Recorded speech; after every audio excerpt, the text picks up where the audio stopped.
Saya minta pengadaan dan pelaksanaan vaksinasi betul-betul dipastikan keamanan dan keefektifannya.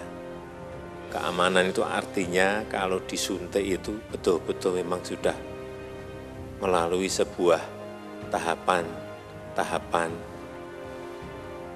uji klinis yang benar. Karena kalau tidak, ada satu saja yang bermasalah nanti bisa akan menjadikan ketidakpercayaan masyarakat terhadap upaya vaksinasi ini.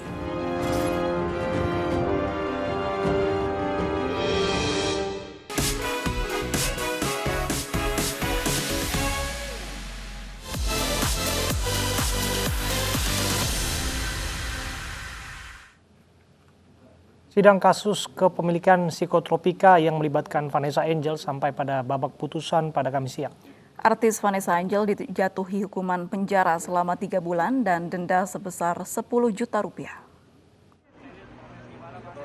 Ditemani suami dan keluarga, Vanessa Angel menyaksikan putusan hukuman yang dibacakan hakim di Pengadilan Negeri Jakarta Barat bahwa Vanessa Angel bersalah, sehingga dijatuhi hukuman 3 bulan penjara serta denda.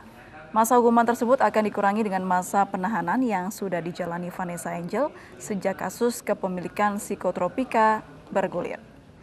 Sebelumnya pada 16 Maret lalu, Vanessa Angel dan suaminya ditangkap Satuan Narkoba Polres Jakarta Barat karena memiliki 20 butir psikotropika jenis Xanax.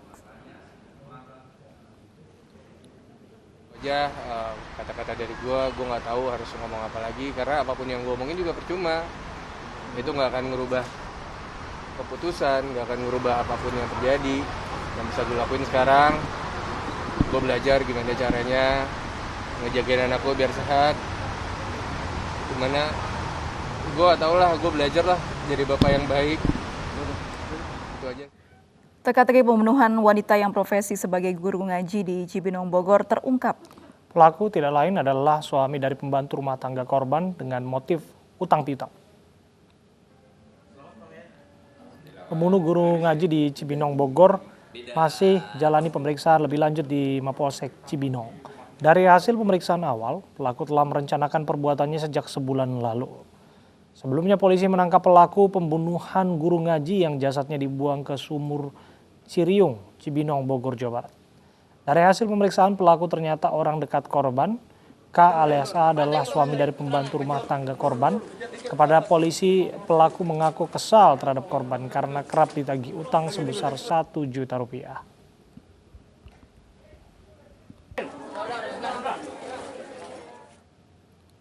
Sebelumnya warga kampung Citatah, Cibinong, Bogor digegerkan dengan penemuan jasad seorang guru ngaji di dalam sumur resapan.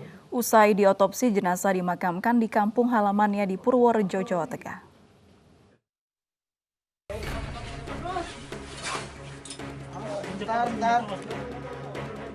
Warga kampung Citatah, Kelurahan Ciriung, Kecamatan Cibinong, Kabupaten Bogor, digegerkan dengan penemuan jasad Atikotul Mahya di dalam sumur resapan milik keluarganya.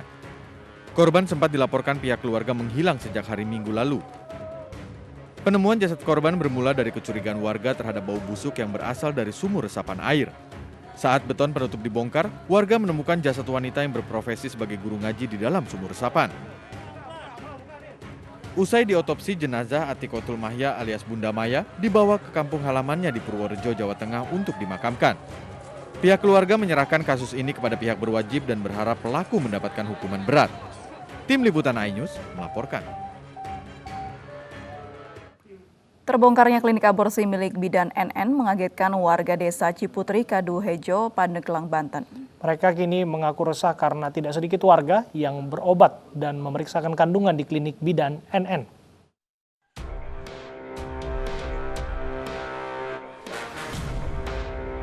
Warga desa Ciputri, Kabupaten Pandeglang, Banten mengaku resah atas terungkapnya kasus aborsi ilegal di klinik sejahtera milik bidan NN.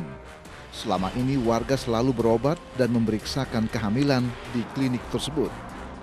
Warga menduga rumah mewah dan tempat praktek aborsi itu berasal dari aborsi ilegal yang tarifnya mencapai 2,5 juta rupiah. Anehnya selama 14 tahun berpraktek, bidan NN tidak pernah memasang plang klinik. Belakangan juga diketahui tersangka NN bukanlah pegawai dinas kesehatan serta tidak memiliki izin praktek kebidanan. Bidan NN adalah pegawai di Dinas DP2 KBP 3A atau Dinas Pengendalian Penduduk, Keluarga Berencana, Pemberdayaan Perempuan, dan Perlindungan Anak Kabupaten Pandeglang. Kecewa juga sih Pak, ya, nggak nyangka lah gitu ya, sampai ada praktek seperti itu di sini, nggak kecewa lah. Ini setahu Ibu di tempat itu banyak yang berobat ya Bu? Iya, ada juga yang berobat, ada yang anaknya panas, batuk pilek, suka dibawa ke situ. Terus kadang suntik KB. Oh, itu juga? Iya, lahiran di situ juga. Kalau Ibu sendiri pernah nggak berobat Bu?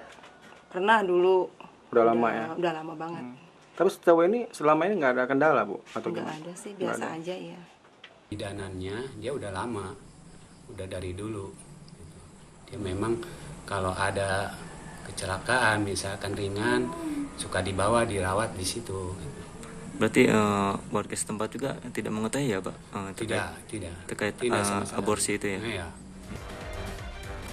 Kasus ini kini tengah ditangani Polda Banten. Sudah ada 3 orang tersangka yang diamankan, termasuk bidan NN.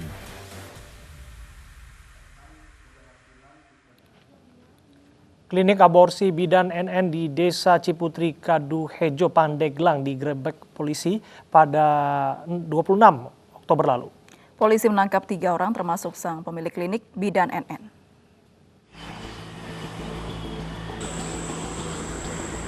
Bidan NN diringkus aparat Polda Banten karena menawarkan aborsi ilegal dengan tarif Rp2.500.000. Untuk menutupi aksi kejahatannya, bidan NN menerima pasien di rumahnya di Desa Cipacung, Kecamatan Kaduhejo, Pandeglang, Banten. Polisi mengamankan 3 orang tersangka, di antaranya seorang bidan berinisial NN, ER seorang perawat, ER dan RY pasien. Menurut polisi, praktek bidan NN ilegal dan beresiko menyebabkan kematian. Dari pemeriksaan diketahui bidan NN telah beroperasi selama 12 tahun dan telah menggugurkan setidaknya 100 janin dan tak berdosa. Pengungkapan praktek aborsi ilegal ini berawal dari penangkapan tersangka RY, warga Serang yang menggugurkan kandungan yang masih berusia 1 bulan. Polisi menduga bayi tersebut merupakan hasil hubungan gelap. Menurut pengakuan bidan, ini sudah 100 lebih, ya, 100 lebih yang sudah melakukan aborsi di sana dengan harga atau dia membayar 2,5 juta untuk sekali. 207 warga binaan Lapas Kelas 2A Pekanbaru Riau terkonfirmasi positif COVID-19. Sesaat lagi di iNews Sore.